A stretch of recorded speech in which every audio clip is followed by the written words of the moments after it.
जय हिंद बाबू, कैसे हैं आप सब। आपके बीच में अमरजीत सर रघुनाथपुर। कुछ ऐसी जिसको हम लोग कहते हैं प्रॉब्लम, समस्याएं झेलना तो पड़ता ही है। साथ ही साथ ये मैं कहना चाहूँगा कि जो भी टॉपिक मैं आपको पहले से क्लास में दिया है उसके नेक्स्ट आगे टॉपिक पे मैं बात करूँगा, उसके नेक्स्ट आगे वीडियो आपके बीच रहेगी। आप लोग से मेरा एक रिक्वेस्ट है कि जो भी क्लास है आप लोग लाइन बाय लाइन देख सकते हैं। जितना दूर तक मैं आपको क्लास दिया हूँ वो कहीं पे आपको किसी भी प्रकार के कोई लेकिन परंतु क्वेश्चन में नहीं है। आप बिल्कुल बिंदास होकर के क्लास को देख सकते हैं, समझ सकते हैं और अपने बुकों को अध्ययन कर सकते हैं। इस टॉपिक को लेकर के मैं आया हूँ। आज 3 क्वेश्चन हमारे बीच हैं जो आपके बीच रिकॉर्डेड क्लास के माध्यम से दूंगा। जैसा होगा आगे लाइव क्लास दिया जाएगा। तो आज रिकॉर्डेड क्लास में मैं बात करूंगा, ये प्रश्नावली आपके बीच जो है 3.3 होगा। 3.3 के क्वेश्चन नंबर 2 तक हमने हल किया था आपके बीच। आज मैंने 3, 4, 5 और 6 को हल करूंगा इस रिकॉर्ड क्लास के माध्यम से। आप लोग इसको बारीकी से और अच्छे ढंग से समझ सकते होंगे। एकदम हमारी भाषा एक नेचुरल भाषा होती है, एकदम सरल भाषा। एक एक स्टेप को मैं खंडित करके एक एक स्टेप को तोड़कर आपके बीच शेयर करता हूं। तो मैं समय को बिना व्यर्थ गंवाए हुए आपके मैं प्रश्न के ऊपर चलता हूं। आप लोग के क्लास अच्छा लगे तो एक लाइक एक कमेंट जरूर कीजिएगा, क्योंकि मूल चीज होता है जीवन में आदमी का, इंसान को अच्छे कर्म के प्रति ध्यान देना।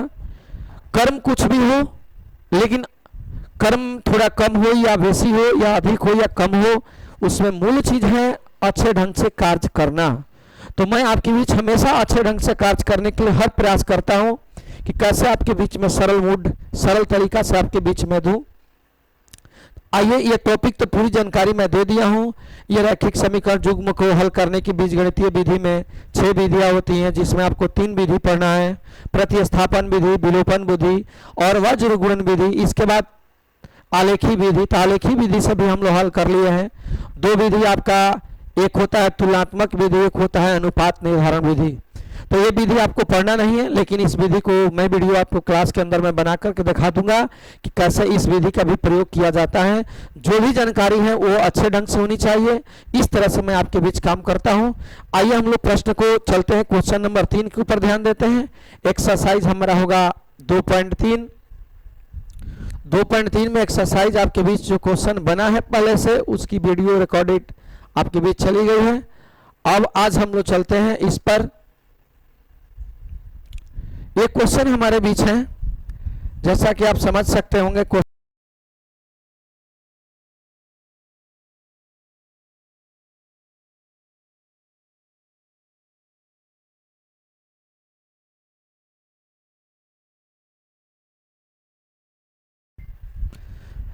नमस्कार बाबू, आपके बीच थोड़ी सी आवाज़ आई थी क्लास के अंदर में, लेकिन इसके बाद आवाज़ हट जाने के कारण पुनः मुझे इस क्वेश्चन को समझाना पड़ रहा।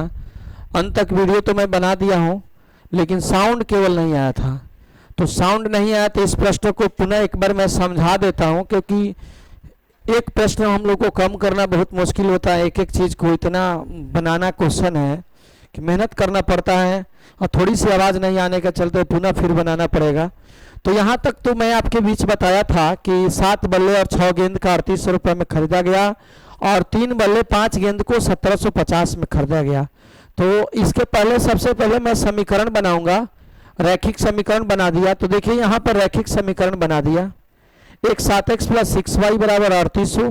पहले मान दिया एक बल्ले का कीमत 100 रुपया, एक गेंद का कीमत y रुपया। तो 7x + 6y बराबर 3800 रुपया, समीकरण 1 हो गया। इसके बाद दूसरा समीकरण 3x + 5y बराबर 1750 हुआ, क्योंकि 3 बल्ले और 5 गेंद हैं, तो 1750 रुपये के बराबर हो गया। अब यहाँ से 3x + 5y बराबर 1750 को मैं लेकर चला, तो x का वैल्यू आ गया 1750 - 5y/3, समीकरण 2। अब इसको क्या किया गया है कि समीकरण 1 में x का मान को रख दिया गया है। समीकरण 1 में x के मान को यदि हम रखेंगे तो हमारे बीच मान रखने के बाद y का स्थान पे x का स्थान पे 1750 माइनस 5y/3 प्लस 6y बराबर 3800, 7 से गुना कराएंगे तो 12250 minus 35y/3 plus 6y, LCM निकालेंगे तो 3 हो जाएगा 12250 माइनस 35y प्लस 18y 3800। अब इसके बाद नेक्स्ट पर चले हैं तो यहाँ पर हमारा हो गया क्रॉस गुना करेंगे तो 12250 माइनस 17y, ये कैसे हुआ, जो 35y और प्लस 18y है उसका अंतर किए तो माइनस 17y आया, और 3800 में 3 से गुना करेंगे तो 11400 आएगा। अब क्या किया कि 11400 को बाएं ला दिया और 1750 को दाहिने कर दिया, तो यहाँ बच गया 850, 17 से कटेगा 50 बार में, तो y का वैल्यू 50 आ गया।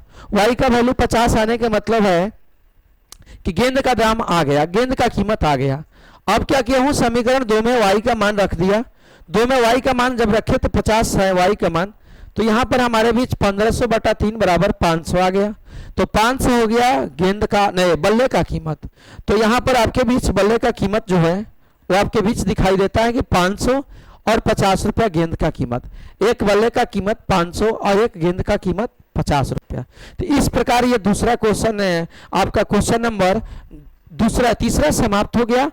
ये इसमें साउंड केवल नहीं आया था, बाकी मैं ही बनाया, आप जो सामने देखे केवल साउंड नहीं आने की वजह से पुनः मुझे ये समझाना पड़ा, और इसमें कुछ विशेष दिक्कत नहीं है बाबू, पुनः इस चीज को आप समझ सकते होंगे, केवल साउंड का प्रॉब्लम थी, साउंड में डबल आपकी आवाज के माध्यम से समझा दिया। अब मेरे को चलना है क्वेश्चन नंबर अगला पर। अगला क्वेश्चन जो है इस पर हम ध्यान देते हैं। इस क्वेश्चन में जो भी ये चीज है इसको पुनः देख लिया जाए कि ये प्रश्न क्या कहता है नहीं कहता है, इसको देखा जाए, उसके बाद इस पर काम किया जाए। आप ध्यान दीजिएगा, इस प्रश्न में क्या दिया गया है कि समस्याओं को रैखिक समीकरण युग्म बनाइए और हल प्रतिस्थापन विधि से क्या कीजिए, ज्ञात कीजिए। ध्यान दीजिएगा, यहां पे क्या है, टैक्सी है, भाड़े, नियत भाड़ा और अतिरिक्त चली गई दूरी पर भाड़ा सम्मिलित किया जाता है। तो 10 किलोमीटर चलने के बाद भाड़ा कितना दिया गया, 105, 15 किलोमीटर चलने के बाद भाड़ा 155 रुपया। तो पूछा जा रहा है कि नियत भाड़ा और प्रति किलोमीटर भाड़ा क्या है, ये पूछा गया है कि नियत भाड़ा क्या है इस टैक्सी का और अतिरिक्त भाड़ा माने प्रति किलोमीटर का भाड़ा कितना है। यदि एक व्यक्ति 25 किलोमीटर यात्रा करने के लिए कितना भाड़ा देना पड़ेगा, अगर एक व्यक्ति 25 किलोमीटर यात्रा तय कर रहा है तो कितना उसको देना पड़ेगा। 3 जवाब आएगा इसमें, एक आएगा नियत भाड़ा, जैसे कि मैं बात बता रहा हूं, एक आएगा नियत भाड़ा, एक नियत भाड़ा हम लोग निकालेंगे और एक निकालेंगे अतिरिक्त भाड़ा। ध्यान दीजिएगा, अतिरिक्त भाड़ा आपके बीच लिखी गई है, अतिरिक्त भाड़ा, ये दोनों निकलेगा। इसके बाद निकलेगा कि 25 किलोमीटर यात्रा पर कितना भाड़ा लगेगा पर भाड़ा। ये आपका 3 तरह से जवाब आएगा, 3 तरह से स्टेप पे जवाब आएगा, ये तीनों हमें निकालना है, तीनों हमें निकालना है। तो मुझे मालूम कुछ भी नहीं है, क्योंकि मैं जब तक बनाऊंगा नहीं तब तक हल नहीं आएगा। तो आइए इस चीज को हल करते हैं और उसको समझते हैं कैसे। मालूम नहीं है मेरे को टैक्सी का नियत भाड़ा, तो लिखेंगे माना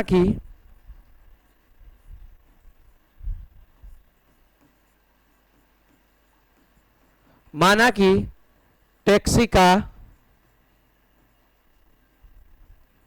नियत भाड़ा बराबर 100 रुपया नियत भाड़ा है। इसके बाद तथा अतिरिक्त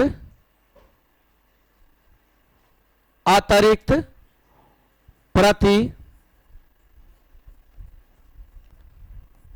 किलोमीटर का भाड़ा बराबर y रुपया। ये हो गया। अब हम प्रश्न को बनाएंगे। समीकरण पहले बनाएंगे रैखिक युग्म, रैखिक युग्म बनाएंगे, लिखा गया रैखिक समीकरण युग्म बनाइए। तो ध्यान दीजिएगा, 10 किलोमीटर दूरी के लिए भाड़ा 105 रुपया, तो नियत इसमें तो रहेगा x, नियत भाड़ा तो रहेगा। इसके बाद 10 किलोमीटर चली है तो अतिरिक्त हो गया, तो वाई के साथ गुना करेंगे तो हमारे बीच ये हो जाएगा 10y। अब बराबर कितना दिया है भाड़ा, 105 रुपया, डॉट डॉट, समीकरण यहां पर हमारे बीच हो जाएगा 1 नंबर। समझ में नहीं आया होगा, पूरा समझ लीजिए। x नियत भाड़ा है, नियत भाड़ा में अतिरिक्त जो दूरी चली है उसका y रुपया भाड़ा है, तो वो 10 गुने y करेंगे तो अतिरिक्त भाड़ा हो गया और नियत भाड़ा हो गया। दोनों जोड़ करके एक आदमी ने 105 रुपया तय किया है, दिया है, तो इसलिए समीकरण आपका 1 हो गया। दूसरा स्टेप में है कि 15 किलोमीटर चला है, तो ये क्या हो जाएगा, x प्लस 15y बराबर 155।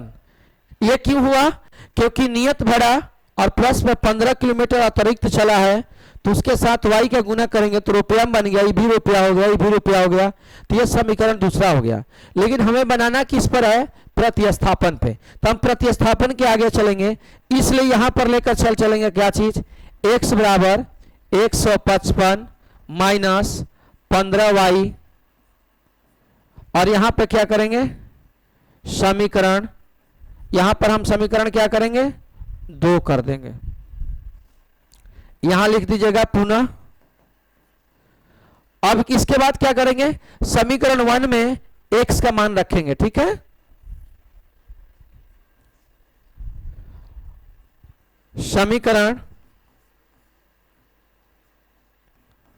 1 में x का मान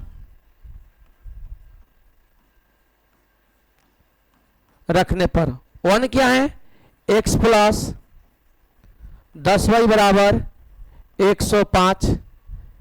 आगे बढ़ाइए, x का मान आपके बीच आया है 155 प्लस, प्लस नहीं है माइनस है, 155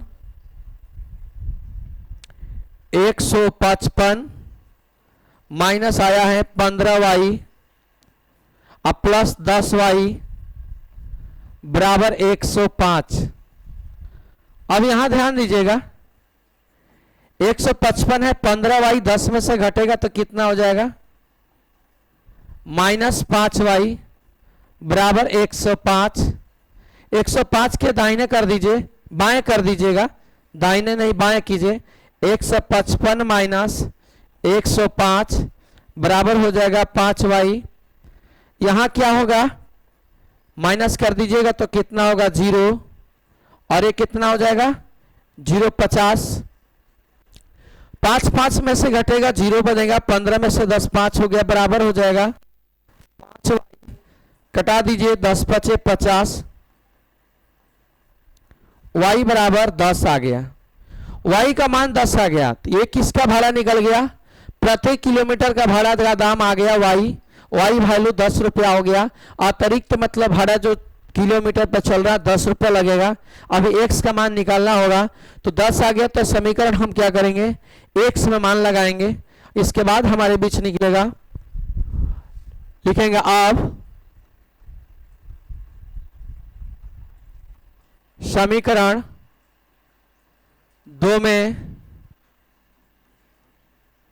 y का मान रखने पर 2 क्या है आपके बीच, x बराबर 155 माइनस 15y बराबर 155 माइनस 15 गुने 50, तो कितना हो जाएगा, 15 गुने 50 सॉरी 10 आया है, 10 आया है बाबू, तो 10 हो जाएगा, तो कितना हो जाएगा 155 माइनस 150 बराबर कितना हो जाएगा 5। तो यहां पर हमारा भाड़ा निकल गया, भाड़ा तो निकाल लिया हम, x का वैल्यू 5 आया और इसके वैल्यू y का वैल्यू 10 आया, तो नियत भाड़ा निकल गया कितना था और अतिरिक्त भाड़ा भी निकल गया कितना है। अब हम क्या करेंगे, हम आंसर के ऊपर बात करते हैं, इसके बाद निकाल दूंगा। अतः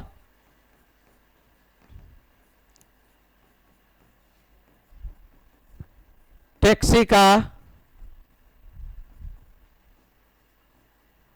नियत भाड़ा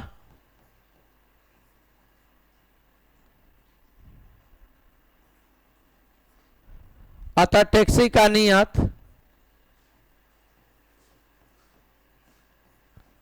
भाड़ा बराबर कितना हो गया x का मान, यह हो जाएगा x बराबर कितना हो जाएगा 5 रुपया, और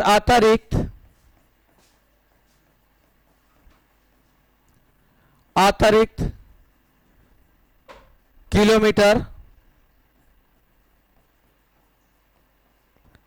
का भाड़ा बराबर y आया है, इसका दाम हो गया 10 रुपया आ गया। इसके बाद और कुछ कहता है कि 25 किलोमीटर यात्रा में कुल भाड़ा, 25 किलोमीटर यात्रा में भाड़ा बराबर, तो क्या हो जाएगा x प्लस 25y बराबर हो जाएगा 5 प्लस 25 गुने 10 बराबर हो जाएगा 5 प्लस 250 बराबर 255 रुपया। इस प्रकार से ये आपके बीच तीनों आंसर हो गया। एक आंसर हो गया ये यहाँ पर आंसर हो गया, और एक आंसर यहाँ पर हो गया। जिसका जवाब दिया गया है ये आंसर आपके बीच प्राप्त हुआ। नियत भाड़ा आपका लगेगा 5 रुपया, अतिरिक्त किलोमीटर का भाड़ा लगा 10 रुपया, और 25 किलोमीटर यात्रा 25 किलोमीटर में भाड़ा हो जाएगा आपका 255 रुपया। इस प्रकार से इन प्रश्न का जवाब हो गया। अगर आप चाहें तो इस किताब के आंसर को भी देख सकते हैं, आपके पास किताब होगा तो इससे आपको क्या होगी, संतुष्टि होगी कि जो मैं बनाया वो सही बनाया या गलत बनाया, और गलत बनाया तो कहाँ गलत है वो आपको तो समझने की चीज़ है, लेकिन सबसे मूल्य चीज़ है समझना है कि नियत भाड़ा कितना है, अतिरिक्त भाड़ा कितना है, इसके ऊपर काम करना जरूरी है और इसको समझना जरूरी है। जैसा कि आपके बीच में बताया, देखिए यहाँ पर दिया है x का वैल्यू 5, y वैल्यू 10 और 255 रुपया। तो ये आपकी सारी चीज जानकारी इसमें मैं दे दिया। नियत भाड़ा जो है x का मान 5 रुपया, और अतिरिक्त किलोमीटर का भाड़ा y बराबर 10 रुपया, और 25 किलोमीटर एक्स्ट्रा चलेंगे तो 25 किलोमीटर एक्स्ट्रा चले नियत के बाद, तो इसलिए x प्लस 25y करना पड़ा, और x और y का मान निकाल दिए, लगा दिए इसके अंदर में, तो 255 रुपया आपका आंसर हो गया। ये आपके बीच बनावट हो गई। इस प्रकार से 2 अंक, या ये 5 अंक में तो नहीं आता है, 2 नंबर का क्वेश्चन है, 2 नंबर में पूछा जाता है, 5 अंक में कभी कभी ऐसा रेयर केस में डालेगा तो डालेगा, ऐसा 2 ही अंक में क्वेश्चन आएंगे, बहुत सारे क्वेश्चन। तो इस प्रकार से ये आपका क्वेश्चन नंबर हो गया, चौथा नंबर। अब हम लोग चलते हैं 5वां नंबर क्वेश्चन की तरफ। हमारे बीच 5वां नंबर क्वेश्चन जो है उसको देखते हैं। 5 नंबर क्वेश्चन है किसी भिन्न का, ठीक है, भिन्न ही है क्वेश्चन में।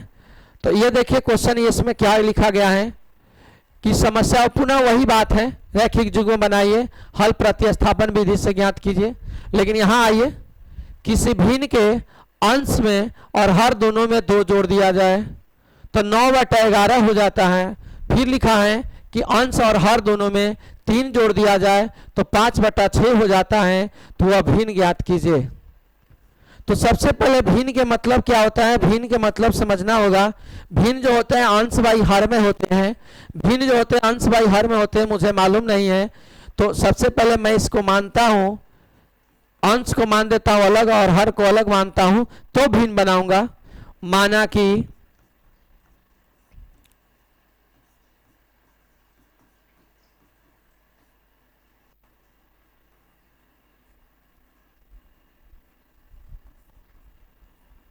माना कि भिन्न का अंश बराबर x तथा हर बराबर y।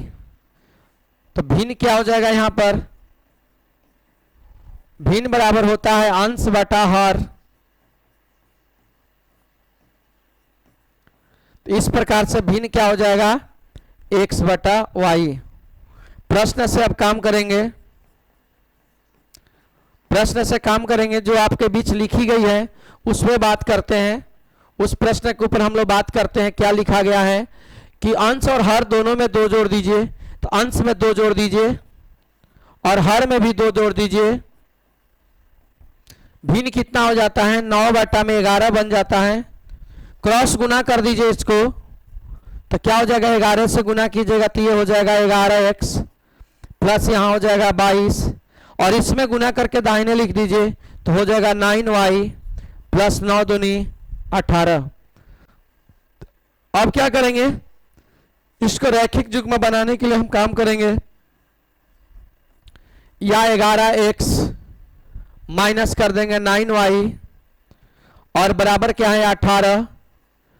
18 में से घटा दूंगा कितना, माइनस 22 करूंगा, इसलिए समीकरण हमारे बीच कितना हो जाएगा, समीकरण हमारे बीच यहां पे हो जाएगा 11x माइनस 9y बराबर -4। 18 4 22 -4 हो जाएगा, ये हमारे बीच समीकरण हो जाएगा 1, समीकरण 1 हो गया। अब इसके बाद हम काम करेंगे, समीकरण 1 हमारे बीच हो गया। पुनः दिया गया है कि अगर हर और अंश दोनों में 3 जोड़ दिया जाए तब 5/6 हो जाते हैं। तो यहां पर मैं काम करूंगा पुनः इसलिए कि पुनः प्रश्न में दिया गया है अंश में कितना जोड़ने की बात करता है 3, और हर में कितना जोड़ने की बात करता है 3। भिन्न कितना बना रहा, तो देखिए 5/6 बता रहा कि 5/6 हो जाता है। पुनः क्रॉस गुना कीजिए इसको भी, तो क्या हो जाएगा 6x प्लस 36 18 बराबर 5y प्लस 15।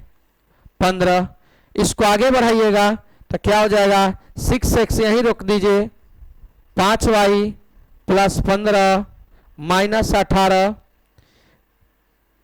तो ये क्या हो जाएगा, या एक स्टेप और बढ़ाइए, 6x बराबर 15 में से 18 घटेगा तो समझते हो कितना होगा 5y माइनस 3। इस स्टेप पाया। अभी हमको x वैल्यू मान चाहिए, 6x बराबर 5y, यहाँ आपके 5y और 15 में से 18 घटेगा -3 हो जाएगा।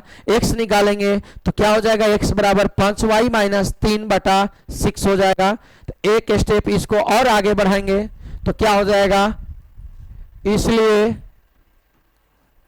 x बराबर 5y माइनस 3/6, ये हो जाएगा समीकरण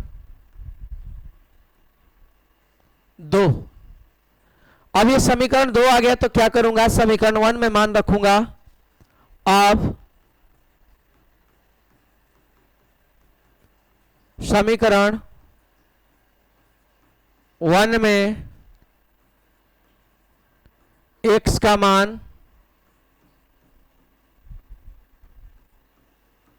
रखने पर, तो एक समीकरण आपके बीच कितना आया था, 11x प्लस, देखा जाए थोड़ा सा ध्यान नहीं है क्या आया था, 11x और माइनस आया था 9y बराबर -4। 11x माइनस 9y बराबर -4, मान लगा दीजिए। 11 x का मान आपके बीच आया है 5y -3/6 माइनस 9y बराबर -4। आगे बढ़ाइए, इसको गुना करा दीजिए तो हो जाएगा 55y माइनस 11 या 33/6 माइनस 9y बराबर -4।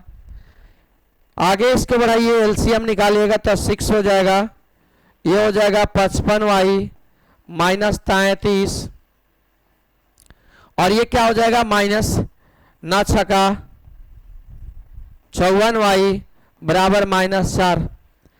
55y में से 54y घटेगा तो आप समझते होंगे कितना बचेगा, y माइनस 33 बराबर समझते होंगे कितना होगा, 6 का कितना होगा 24 हो जाएगा -24। ये ध्यान दीजिएगा। अब क्या करेंगे, इसको आगे की ओर ले जाएंगे तो ये हो जाएगा y बराबर -24 प्लस 33।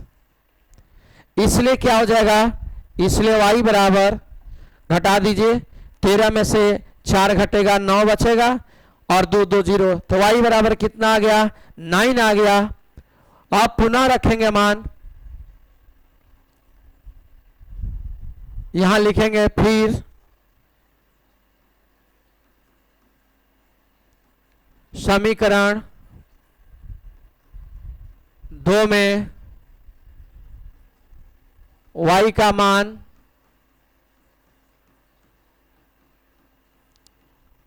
रखने पर, तो x बराबर कितना है, यहां देखिए 5y माइनस 3/6 है, 5 गुने 9 माइनस 3/6 54 हो जाएगा।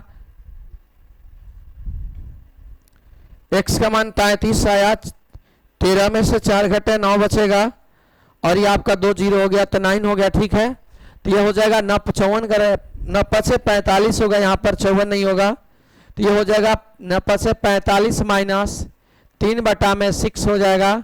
45 में से 3 घटेगा तो हो जाएगा 42/6, 6 7 42, 7 आ गया। x का वैल्यू 7 आ गया। तो अब आपके बीच भिन्न बताना है, तो भिन्न क्या होगा, तो आप लिख सकते हैं अतः भिन्न बराबर x/y बराबर लिख सकते हैं मान, x का मान कितना आया है, x का मान 7 आया और y का मान 9 आया। इस प्रकार से इस प्रश्न का आंसर हो जाएगा आपके बीच 7/9, भिन्न का अंश और हर हो जाएगा, अंश हो जाएगा 7 और हर हो जाएगा 9। इस प्रकार से ये क्वेश्चन आपके बीच जो हुआ, ये 5 नंबर क्वेश्चन समाप्त हुआ। तो ये इसमें इतनी लंबा करने का मतलब कुछ भी नहीं है क्वेश्चन में। अगर मैं चाहता तो इस जगह मैं शॉर्ट कर देता इस क्वेश्चन को, इस जगह डायरेक्ट यहाँ पर आ जाता है। मैंने एक एक स्टेप एक एक लाइन आपको समझाया हूँ, इसलिए इतनी लंबी बन रही है। अगर इसको शॉर्ट करेंगे तो आप लोग समझ नहीं पाएंगे, क्योंकि शॉर्ट कर देने से बच्चे लोग को समझने में बहुत दिक्कत होती है, क्वेश्चन कैसे हल हो पाएगा।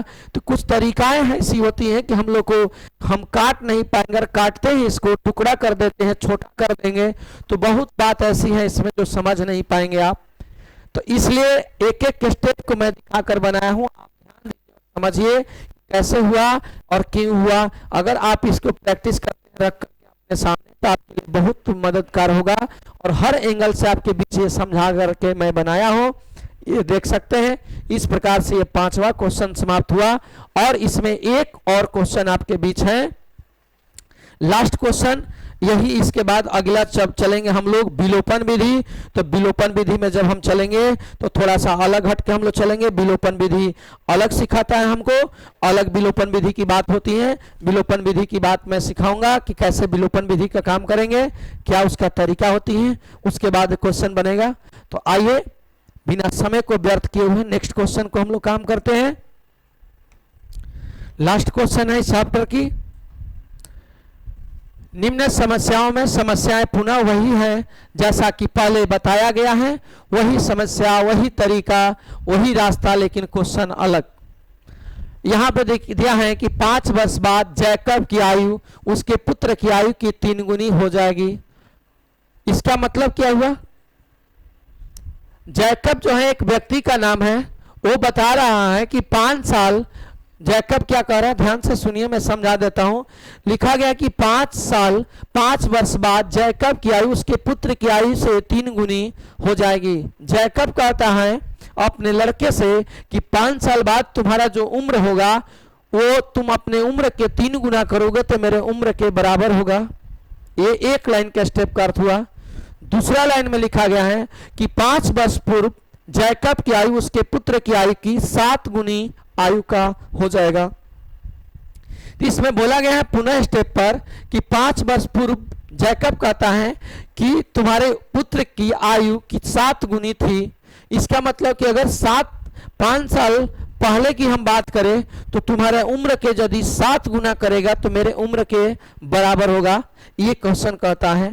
तो पूछा जा रहा है कि तो बताइए कि वो दोनों का आयु कितना है, मतलब उस दोनों का उम्र कितना है, पुत्र की उम्र कितना है और जैकब की उम्र कितना है, इस पर ध्यान देना है। तो नहीं मालूम है, हम लोग समीकरण बनाना है, इसलिए हम लोग इस चीज को मानकर बनाएंगे, बिना माने हम लोग बना नहीं पाएंगे। बना सकते हैं, लेकिन समझने के लिए, रैखिक समीकरण बनाने के लिए हमें बनाना पड़ेगा। तो आइए इस चीज को देखते हैं। मुझे मालूम नहीं है जैकब का या ना उनके पुत्र की आयु, तो मैंने क्या लिखा, माना कि जैकब का वर्तमान आयु x वर्ष, उम्र है वर्ष लगाएंगे, इसके बाद हो जाएगा पुत्र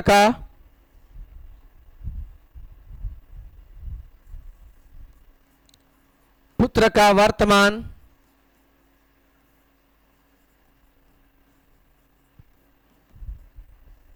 y वर्ष।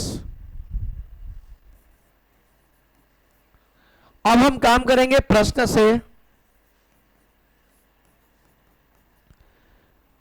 लिखा गया है कि 5 साल बाद, तो जब भी बताया गया है, पहले से भी बताया गया है कि जब भी बाद की आयु निकालना होता है तो जोड़ना पड़ता है, और पहले की आयु निकालना होता है तो घटाना पड़ता है। जैसे मान लीजिए कि आज आपसे पूछा जाएगा कि आज आपका उम्र 10 साल है, तो 5 साल बाद कितना होगा, तो 15 साल होगा। पूछा गया कि आज उम्र 10 साल है, तो 5 साल पहले उम्र कितना होगा, तो 5 साल होगा। तो घटाना पड़ा, जोड़ना पड़ा, बाद में आएंगे तो जोड़ेंगे और पहले जाएंगे तो माइनस करेंगे। तो उस प्रकार से हम निकालेंगे कि 5 साल बाद जैकब की आयु कितना हो जाएगा, तो x प्लस 5 साल हो जाएगा, क्योंकि वर्तमान आयु x है, 5 साल बाद जोड़ देंगे तो हो जाएगा। और पुत्र की आयु 5 साल बाद कितना हो जाएगा, तो y प्लस 5 हो जाएगा। लेकिन अब यहां पर प्रश्न किया जा रहा है कि पुत्र की आयु की 3 गुनी, ध्यान दीजिएगा 3 गुनी, तो यहां पर 3 से गुना करूंगा तो बराबर होगा जैकब की उम्र के। अब इस चीज को आगे ले चलिए, आगे बढ़ाइए समीकरण रूप में, तो यह हो जाएगा x प्लस 5 बराबर 3y, अब प्लस हो जाएगा 15। समीकरण में आइएगा तो क्या हो जाएगा, या एक स्टेप और आइए, x माइनस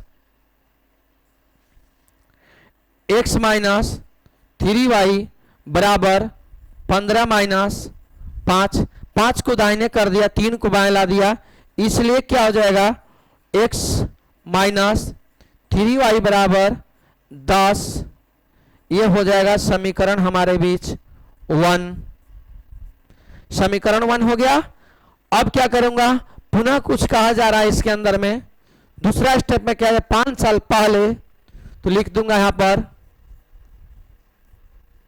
पुनः 5 साल पहले जैकब की उम्र हो जाएगा x माइनस 5, और 5 साल पहले लड़का की उम्र हो जाएगा y माइनस 5। लेकिन प्रश्न में क्या कहा जा रहा है पर 7 गुनी, जहां सर्कल किए वहां देखिए 7 गुनी, तो इसमें मैं गुना करूंगा 7 से, आगे इसको लेकर चलूंगा तो हो जाएगा x माइनस 5 बराबर 7y माइनस 35।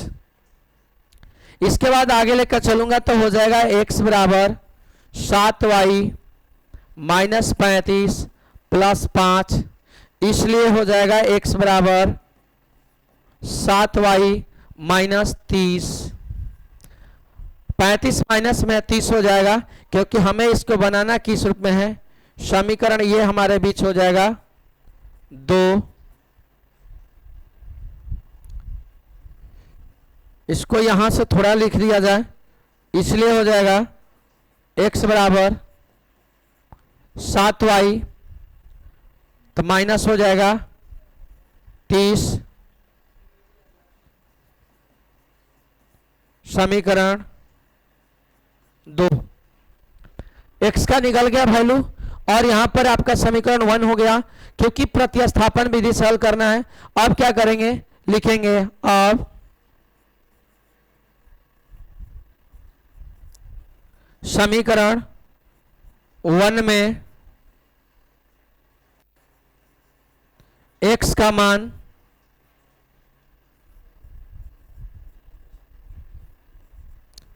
रखने पर, अब 1 में हमने x का मान रखेंगे तो x समीकरण 1 आपके बीच कितना आया है आप देख सकते हैं, x माइनस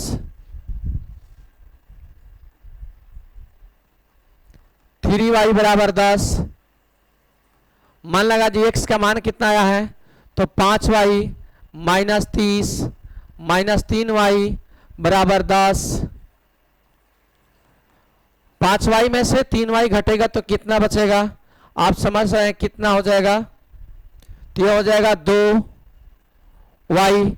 30 को दाहिने कर दीजिए, 10 प्लस 30 हो जाएगा, या 2y बराबर हो जाएगा 40। 2 से 20 बार में कट जाएगा, y का वैल्यू आ गया 20। इससे पता चल गया कि लड़के का उम्र जो है वो 20 साल है। अभी जैकब का उम्र निकालना है, उसके बाद पता चलेगा कि क्या हुआ। अब समीकरण 2 में y का मान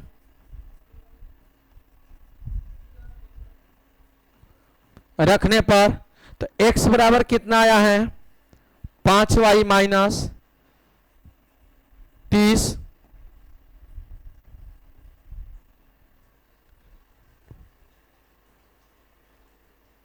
1 हमारा समीकरण 5y माइनस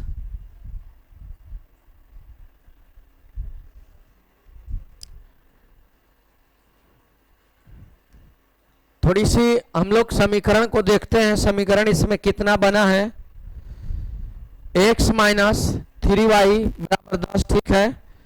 और यहाँ पे हमारे बीच कितना बना है, 7y, बिल्कुल सही है। देखिए यहाँ पे 7y है, हम लोग कितना रखे थे, x का मान 7y माइनस 30 आया है।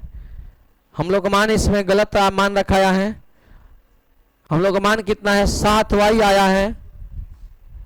यहाँ पर हम लोग का 7y आया है, तो 7y में से घटेगा 3y, तो यहाँ पर कितना हो जाएगा, 4y हो जाएगा,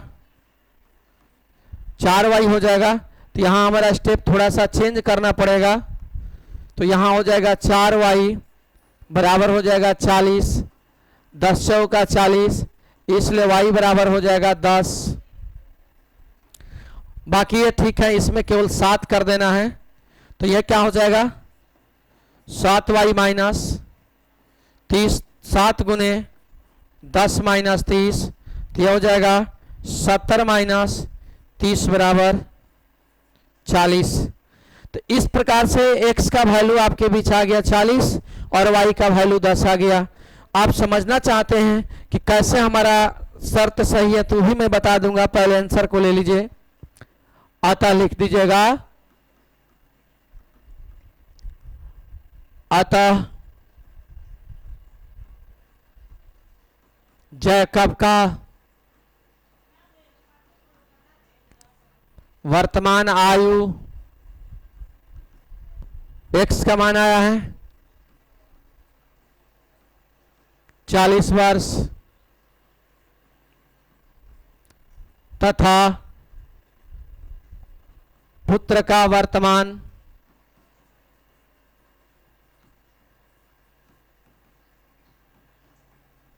दस वर्ष।